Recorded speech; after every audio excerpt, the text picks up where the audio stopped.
வணக்கம் நண்பர்களே. ரொம்ப நாளுக்கு அப்புறம் நம்ம சேனலில் ஆட்டோமொபைல்ஸ் சம்மந்தமான டிஸ்கஷன் பண்ணுறோம். ஆனால் இந்த டிஸ்கஷன் இன்றைக்கி நம்ம பண்ணுறதுக்கு காரணம் என்னன்னு பார்த்தீங்கன்னா, இன்றைக்கி நடந்த ஒரு அன்ஃபார்ச்சுனேட் இன்சிடெண்ட், ஒரு ஆக்சிடெண்ட்.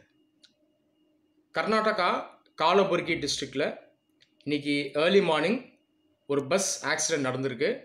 கோவாலேருந்து ஹைதராபாத் ட்ராவல் பண்ணுறதுக்கு ஸ்டார்ட் பண்ண பஸ் இந்த இடத்துல ஆக்சிடெண்ட் ஆகி நெருப்பு பிடிச்சதில் 7 பேர் இறந்துருக்காங்க. ஒரு சேட் இன்சிடெண்ட். ஸோ இது சம்மந்தமாக சில முக்கியமான விஷயங்களை உங்கள் எல்லாரோடையும் ஷேர் பண்ணணும்னு நினச்சேன். இந்த வீடியோவை பார்க்கக்கூடிய நீங்கள் தயவு செஞ்சு உங்கள் ஃப்ரெண்ட்ஸோடையும் இதை ஷேர் பண்ணுங்கள். காரணம் என்னென்னா, இதை ஒரு பப்ளிக் இன்ட்ரெஸ்ட்காக இந்த வீடியோவை நான் அப்லோட் பண்ணுறேன். தயவு செஞ்சு எவ்வளோ பேரோட ஷேர் பண்ண முடியுமோ அதை பண்ணுங்கள். இது சம்மந்தமாக ஏற்கனவே கவர்மெண்ட் அஃபிஷியல்ஸ்க்கு நான் ரெப்ரசன்டேஷன் வச்சுருக்கேன் ரொம்ப நாள் முன்னாடி. சரி, இப்போ இந்த ஆக்சிடெண்ட்டுக்கு வருவோம். இந்த ஆக்சிடெண்ட்டுக்கு உள்ளானது ஒரு ஸ்லீப்பர் பேருந்து. இப்போ வரைக்கும் 7 பேர் இறந்துருக்காங்க. ஸ்லீப்பர் பேருந்து, இந்த ஸ்லீப்பர் பேருந்து இதனுடைய அந்த டிசைன் சயின்டிஃபிக்காக, சேஃபாக, இந்தியா போன்ற நாடுக்கு உகந்ததா, இதை பற்றி ஏற்கனவே நம்ம சேனலில் ஒரு வீடியோ நான் அப்லோட் பண்ணியிருக்கேன் ஒரு 2 வருஷம் முன்னாடி. அந்த வீடியோனுடைய லிங்க் இந்த வீடியோனுடைய டிஸ்கிரிப்ஷனில் வைக்கிறேன். தயவு செஞ்சு ஃபுல்லாக கேளுங்க. சரி, இப்போ இந்த ஆக்சிடெண்ட்டுக்கு நம்ம வருவோம். நம்ம எதை ஃபோக்கஸ் பண்ண போகிறோம் அப்படின்னா, இந்த ஆக்சிடெண்ட் எதனால் நடந்தது அப்படிங்கிறது இல்லை. ஆக்சிடெண்ட் எதனால் நடந்தது, தப்பு யார் மேலே இருக்குது, ஒரு ட்ரக்கோட மோதி இருக்குது இந்த பஸ், ட்ரக் டிரைவர் மேலே தப்பா இல்லை பஸ் டிரைவர் மேலே தப்பா இல்லை வேறு ஏதாவது ஒரு ரீசனா, இது சைடில் இருக்கட்டும். ஆனால் இப்போ நம்ம டிஸ்கஸ் பண்ண போகிறது என்னன்னா, இந்த ஆக்சிடெண்ட்டுக்குள்ளான பஸ் ஒரு ஸ்லீப்பர் பஸ். அது ஸ்லீப்பர் பஸ்ஸாக இருக்கிறதுனால ஜென்ரலாக இந்த ஸ்லீப்பர் பஸ்ஸஸ் ஆக்சிடெண்ட் நடக்கும்போது அதில் ஏற்படக்கூடிய அதிகமான உயிர் சேதம், இதை தான் நம்ம பார்க்க போகிறோம். நிறைய பேர் இந்த வீடியோவுடைய அந்த கோரை அண்டர்ஸ்டாண்ட் பண்ண மாட்டாங்க. ஆக்சிடெண்ட் எதெல்லாம் நடந்தது அதுக்கே அவங்க டிஸ்கஷன் போவோம். நம்ம எதை டிஸ்கஸ் பண்ண போகிறோம்னா, அந்த பஸ்ஸினுடைய ஸ்பெசிஃபிக் டிசைன், இதனால் ரெகுலராக ஏற்படக்கூடிய அதிகமான உயிர் சேதம். சிம்பிளாக சொல்லணும்னா, ஒருத்தர் பைக்கில் போகிறாரு, ஆக்சிடெண்ட் ஆயிடுது, அன்ஃபார்ச்சுனேட்டாக உயிர் இழந்துடுறாரு. அந்த ஆக்சிடெண்ட்டுக்கு காரணம் எந்த மாதிரி ரீசனாக வேணால் இருக்கலாம். அவர் ஒரு லாரி இடிச்சிருக்கலாம், இல்லை அவரே கவனம் இல்லாமல் ஒரு மீடியனில் மோதிருக்கலாம். ஆனால் டிஸ்கஷன் என்னன்னு பார்த்தீங்கன்னா, ஹெல்மெட் போட்டிருந்தா அவர் உயிர் பிடிச்சிருப்பார். ஸோ இந்த பாணியில் நாம் டிஸ்கஸ் பண்ண போகிறது என்னென்னா, ஆக்சிடெண்ட்டுக்கு உள்ளாகும் போது ஒரு ஸ்லீப்பர் பஸ்ஸுக்கும் நான் ஸ்லீப்பர் பஸ், அதாவது நார்மல் செமி ஸ்லீப்பர் பஸ், இதுக்கும் உள்ள வித்தியாசம் என்ன, ஏன் இந்த ஸ்லீப்பர் பஸ்ஸஸில் இந்த ஆக்சிடென்ட்ஸ் ஆகும்போது அதிகமாக உயிரிழப்பு ஏற்படுது, அது இல்லாமல் ரெகுலராக இந்த ஸ்லீப்பர் பஸ் ஆக்சிடென்ட்ஸ் இந்தியாவில் வருஷம் நடந்துகிட்ருக்கு. அப்ராக்சிமேட்டாக வருஷம் 2-3 மேஜர் ஆக்சிடென்ட்ஸ் நடக்கும். ஆனாலும் இது அந்தளவுக்கு மீடியா ஃபோக்கஸ் பண்ணுறதில்ல, டிஸ்கஸ் பண்ணுறதில்ல. இதில் நிறைய வெஸ்டட் இன்ட்ரெஸ்ட் இருக்குது, பிஸ்னஸ் இன்ட்ரெஸ்ட்டுமே இருக்குது. அரசும் இது அந்தளவுக்கு கவனம் செலுத்துறதில்லை. அரசுன்னு நான் சொல்லும் பொழுது சென்ட்ரல் கவர்மெண்ட்டும் சொல்கிறேன், எல்லா ஸ்டேட் கவர்மெண்ட்ஸுமே நான் சொல்கிறேன். உங்களில் நிறைய பேர் ஸ்லீப்பர் பஸ்ஸஸில் ரெகுலராக ட்ராவல் பண்ணுறவராக கூட இருக்கலாம். நிறைய பேர் என்ன கேட்பாங்கன்னா, ஆக்சிடென்ட்ஸ் நடக்க தான் செய்யும், எப்போயாவது நடக்கும், அதுக்கு ஒன்றும் பண்ண முடியாது அப்படின்னு சொல்லுவாங்க. ஆனால் இந்த மாதிரி ஆக்சிடென்ட்ஸை நம்ம இந்த மாதிரி பார்க்குறது சரியாக இருக்காது. இந்த மாதிரி ஆக்சிடென்ட்ஸ் யாருக்கு வேணால் நடக்கலாம். நாளைக்கு உங்களுக்கு நடக்கலாம், எனக்கு நடக்கலாம், இல்லை உங்கள் ஃபேமிலி மெம்பர்ஸ் நடக்கலாம், உங்கள் ஃப்ரெண்ட்ஸுக்கு நடக்கலாம். ஓகேவா?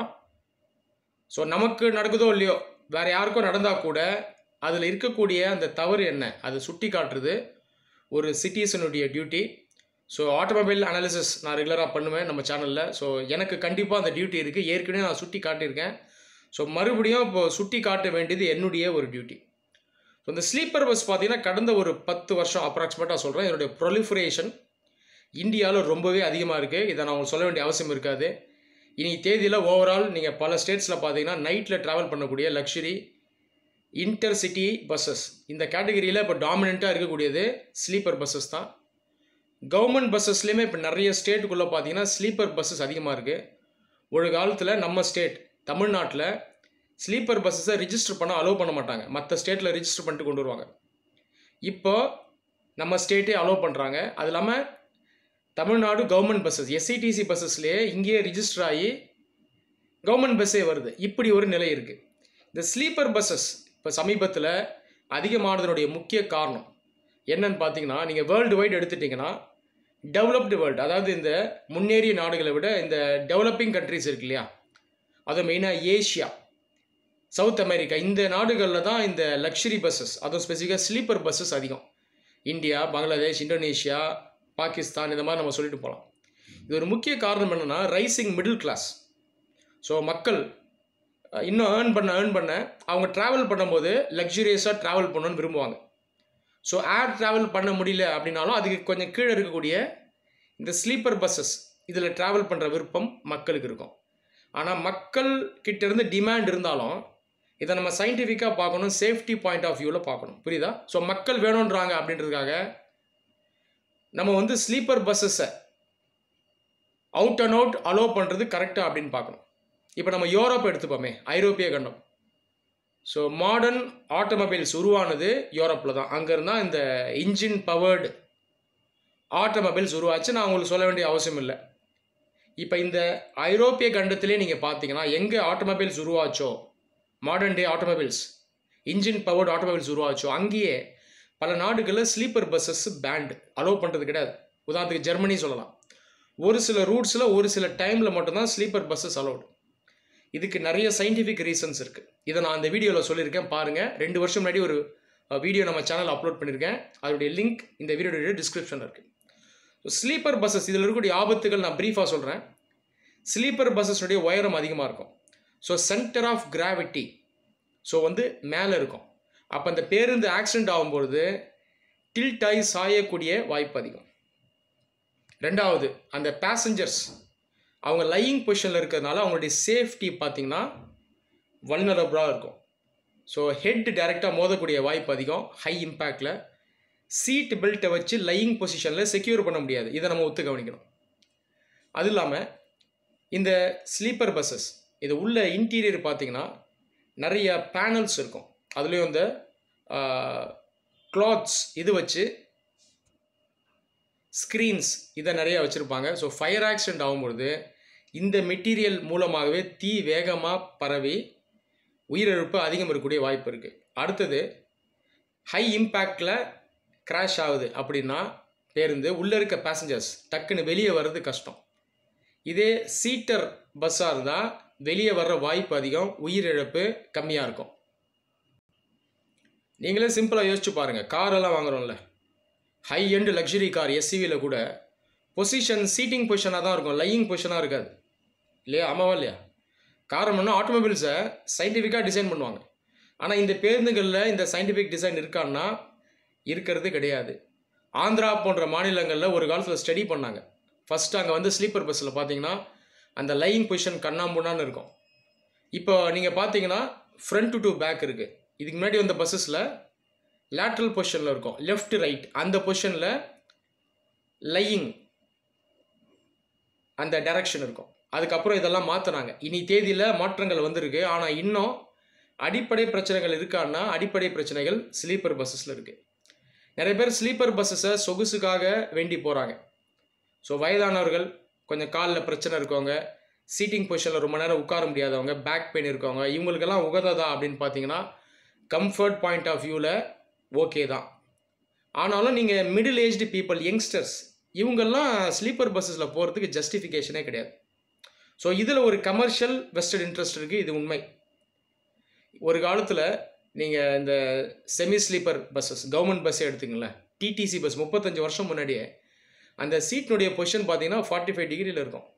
அதுவே நல்ல கம்ஃபர்டபுளாக தான் இருக்கும். இனி கூட கேஎஸ்ஆர்டிசி கேரளாவில் சீட் பொசிஷன் பார்த்தீங்கன்னா 45 டிகிரியில் இருக்கும். அதில் ரெகுலராக ட்ராவல் பண்ணிங்கன்னா ஸ்லீப்பர் பஸ் வேணும்னே சொல்ல மாட்டீங்க. அப்போ நாமளாக தான் என்ன பண்ணுறோன்னா ஆர்டிஃபிஷியலாக இந்த கம்ஃபர்ட்டை வேணும்னு கேட்குறோம்.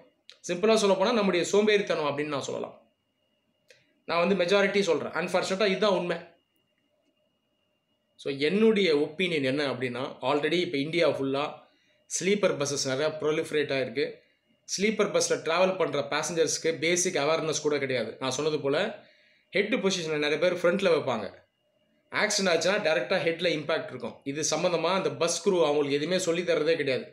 இது ஒரு பேசிக்கான எக்ஸாம்பிள் தான் நான் சொல்கிறேன். அது இல்லாமல் ரெகுலராக வருஷம் வருஷம் ஆக்சிடென்ட்ஸ் நடந்தாலும் இதை பெருசாக கவர்மெண்ட் ஸ்டடி பண்ணுறது இல்லை. மீடியாவும் ஹைலைட் பண்ணுறதில்ல. காரணம் என்னென்னா பேசஞ்சர்ஸ் கிட்ட இருந்தக்கூடிய டிமாண்ட், அது இல்லாமல் இந்த பிஸ்னஸ் இன்ட்ரெஸ்ட், அது இல்லாமல் அரசினுடைய மெத்தன போக்கு. ஓவர் நைட்டில் எல்லா ஸ்லீப்பர் பஸ்ஸஸையும் பேன் பண்ணுறது, இல்லை பாடி கன்ஸ்ட்ரக்ஷனை மாற்ற சொல்கிறது, இது சாத்தியம் கிடையாது. என்னுடைய கருத்து என்னென்னா, அட்லீஸ்ட் ஃப்யூச்சர்லையாவது ஒரு டைம் லைன் ஃபிக்ஸ் பண்ணி கவர்மெண்ட் என்ன சொல்லிடணும்னா, இதுக்கு மேலே ஸ்லீப்பர் பஸ்ஸஸ் இந்தியாவில் அலோவுட் இல்லை அப்படின்னு கண்டிப்பாக ரூல் கொண்டு வரணும். அப்படி ஒரு வேளை அலோவ் பண்ணுறாங்கன்னா கூட ஸ்பெசிஃபிக்காக டிசைன் ஸ்பெசிஃபிகேஷனை சொல்லணும். 2 டயரில் இருக்கக்கூடாது, சிங்கிளாக தான் இருக்கணும், மேலே பேசஞ்சரே இருக்கக்கூடாது. அந்த மாதிரி கண்டிஷன் ஒரு வேளை கொண்டு வராங்க அப்படின்னா வேணால் செலக்டிவ் நம்பரில் மட்டும் அலோவ் பண்ணலாம். ஆனால் அதுவுமே ரிஸ்க் தான், அந்த ரீசனை நான் சொல்லிட்டேன்.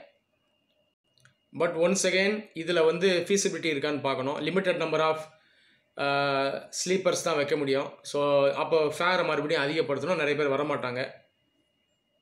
ஸோ இந்த சேலஞ்சஸ்லாம் இருக்குது. ஆனாலும் இது வந்து மனித உயிர் சம்மந்தப்பட்டது. ஸோ ஸ்டேட், அதாவது அரசு, இதுக்கு ஒரு டியூட்டி இருக்குது.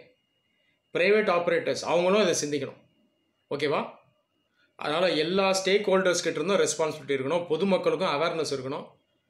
ஸோ இந்த ஒரு நிலை கண்டிப்பாக இந்தியாவில் வேண்டும் அப்படின்னு நான் சொல்லுவேன். ஸோ ஃப்யூச்சர்லையாவது இந்த ஸ்லீப்பர் பஸ்ஸஸை எந்த அளவுக்கு வேகமாக இந்தியாவில் ஃபேஸ் அவுட் பண்ணுறோமோ அந்தளவுக்கு பேசஞ்சர் சேஃப்டி பாயிண்ட் ஆஃப் வியூவில் இது நல்லது. நன்றி.